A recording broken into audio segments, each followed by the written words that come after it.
Hello guys, welcome back to my channel. My name is Gloria. In case you're new to this channel, we do everything abroad, everything nursing, and we do so many other things that you probably do not care about, but I just tell you anyway. Today we're going to be talking about side jobs you can do in the UK, the job some people or we African call menial job, or the job that are not the white collar job, as you may call it. But like I said in my other video, there's nothing like white collar or blue collar or black collar job when you're abroad.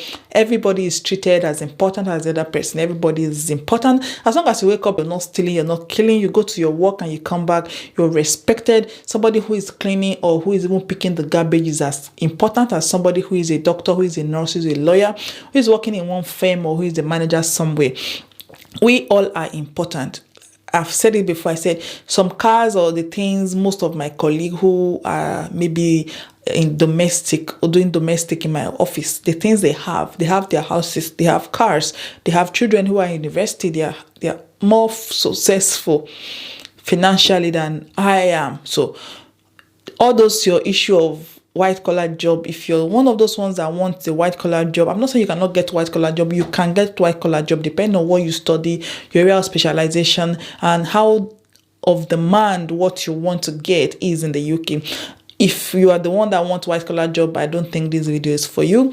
But if you're someone who is not so picky, or who is ready to start somewhere to get your foot laid down before you can progress in your career, for your career advancement, or if you're a student and you're thinking of what job you can do, because you know you are allowed to work 20 hours during school period and more when there's no school. So if you want, either you're in school or you have a full-time job, or you're thinking of a part-time job to do, or you're a partner to somebody who has a full-time job already in the UK, or thinking of what job you can do when you come to the UK, this video is specifically for you. Please watch to the end. Remember to click the subscribe button, please. I'll be using my phone because I've written it down. These are the jobs I can think of. If you know of any other job, please drop it in the comment section below. So now let's get to the business of what side job you can do with or without experience, no matter what you study in your country, as long as you've presented yourself well and you've shown that you're interested in these jobs, you can get those jobs. The first requirement will be for you to be in the UK. I've gotten a lot of people asking me, how can they come to the UK to come and work as a nurse assistant? Or how can they come to the UK to come and work as a salesperson? And I've said the main problem you're going to have is visa and sponsorship. I don't know who sponsors people like that to the country, but if you're already in the UK, that is the first criteria. The first criteria is to be in the UK. And once you're in the UK, you need your national insurance number to show that you want to work. I don't know why this is a deal, because you know back home there's no option for you to either work or not work. As long as you're an adult, you're expected to work. But coming to the UK, it is not mandatory. There are people who, even men, who decide they don't want to work, they want to be full-time wife or full-time husband. So you need to show the interest that you want to work. Naturally, when you come into the UK, you have your BRP, which is your resident permit. It's like a small card that has your NI number on it. You have the card, then you have to go and apply for your national insurance number, which is the one that will allow you to work. But what I've noticed is most people that have been employed, especially on a tier 2 dependent or tier 2 visa these days, they automatically have their national insurance number at the back of the BRP card. So other than that, if you don't have your NI number at the back of your card already, what you need to do is to apply. Then you go for interview at a job center close to you. Then they'll ask you what you want to do. Why do you need this number? You tell them you want to work. It's just to make sure that yes, you really want to use this number. So you tell them you're interested in working, you want to work, and that is why you need the number. They will interview you, and after some weeks, they will send you the national insurance number. And it is that number that identifies who you are. You see that number on your payslip. You see that your number on any of the official thing that has to do with you. That number is what will identify you as someone in the country who is working, and that is what we determine even your tax and everything. They will use that number. So you need to get the national insurance number. For some people, you get it with your BRP. For my husband's experience, when he got into the country, they will tell you 10 days once you're in the country, you should get your BRP card. But for us, it was longer because they were trying to get the NI number added to the BRP card. So it took us time. And then you start getting worried, oh, my card is not out, my BRP card is not out, and it's 10 days. You don't need to worry. As long as you mail them to say, why is my card not out? They will tell you that the card is not ready. You're covered. You're already in the country. It's not a problem, but just keep asking, keep on top of it, asking for your card. And once it's ready, you can go to the closest post office, the one you've added to your visa application documents when you were applying where you wanted or where you want to get your BRP card. Then you go to the post office, you get your BRP card, which you already have your NI number. It is that NI number you will use to apply for jobs. Any job you want to have. I would advise you, if you are the type that wants maybe multiple job, you're not really sure what job you want to apply for, have different CVs. Don't have one particular CV for all the jobs you're applying for. Have different CV that is specific to that particular job you're going to be applying to. If it is one job that calls you, you submit that one. If it's another job, you submit the other. So have your CV well structured, because it's your CV that will represent you even before they see you. So your CV should be presentable. If you're not that good with English, this English speaking country, try to speak to someone to proofread for you, or just follow a template. Make sure you have a very well-structured CV. And that is one thing that is very important. And one other thing you will also need once you're in the country is to open a bank account. Make sure you open a bank account. That shouldn't be a problem, especially if you've got a job. Or opening a bank account is very easy in this country. Even if you're a student, you can open a bank account. You don't need any money. Unlike back home, they'll tell you need to open an account. You need 1,000, you need 5,000 naira. But if you don't even open your bank account yet, once you get a job, your employer can give you a letter to help you to open your bank account, because it is in your bank that they're going to pay your salary. Nobody's going to pay you cash. If you're working like 1 week and they're paying you for that week, they will want to pay it into your bank account, so that, for legal purpose or for whatever reason. So what you will expect to get as an adult, 18 to 20, the minimum without the least you can earn is £6.45 per hour. And from age 21 to 24, you are expected to earn nothing less than 8.20 per hour. So if you're offered anything less than this, say no, because the minimum wage is what I've just told you. And depending on your age, you can get more, but you can't get less than the minimum wage. So that is the legal amount you're going to get per hour. Some will pay for your break, some will not pay for your breaks. Let's say you're working 20 hours a week, times £8, it's something that can help you pay your bill, even if you're a student, something extra, even if you're working full-time and you just want a job. For instance, you're a nurse, it is stressful to be a nurse, you want a job that is just easy, that you can just go and come back and still earn something.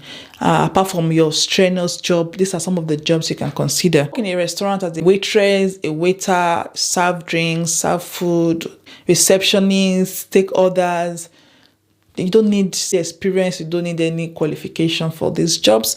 You can work in a restaurant, you can work in a care home as a health assistant. I used to get a lot of message about people who are assistant nurses in Nigeria or other countries that want to come to the UK to work as a care assistant. They are the one who work with the nurse to do little things, minor things, and they do actually know, and they are well respected because they know a lot about even the patient, the resident, because they spend a lot of time, and they are well respected because they take care of people also. It is a very respectable work to work as a care assistant or assistant nurse.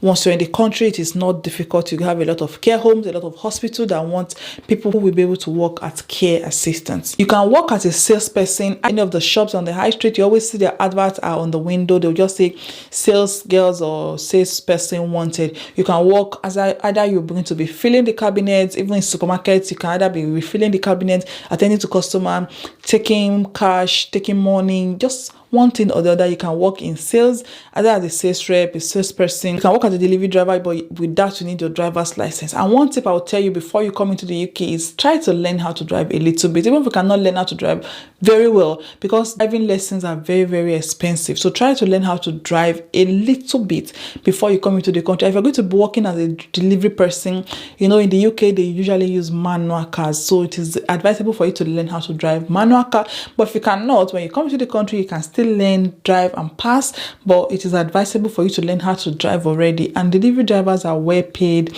they are well respected, girls that you have to be traveling up and down, and then you're still working per hour. In this country they don't cheat you.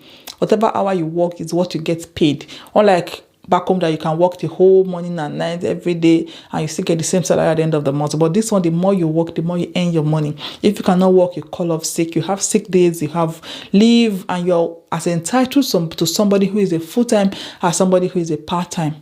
So you have all your rights. You can work as event planner, catering. There are some companies that they will have people like agents. So when they have event like Christmas party, you can go sell in the bar, attend to people, just any events. You can be invited to come and work, even labor work. What you call labor work here is not the one that you'll be carrying block, carrying brick, carrying cement. There are equipment that does this, but you're going to be supporting. It is not as hard, but then you still need a little training, and I think there's an ID card you need to get to be able to work, and then they'll give you all the kits. It is not as stressful, and then some will even feed you on the job. They will feed you when you're there. And pay you maybe per week. You can work as domestic in either a company, a hospital, a care home, where you're either cleaning, you're either doing the laundry, ironing, assistant chef, either in the kitchen, washing dishes. People that takes garbage, what they do is there are days when the garbage truck comes around, the driver will drive the garbage truck. The person who is handling the bin, will just push with the wheelie bin to the truck, and there's a machine or something that will lift it up and pour it. All you need to do is just to push the bin back to the house. And bins here, you need to tie it properly in a black bin before you put it in your bin. So they are actually usually most of the time well tidied up. It's not like it's going to be smelling or stinking. So those are some of the side jobs you can do once you're in the UK. There are still so many jobs I will not be able to explain or that I cannot remember.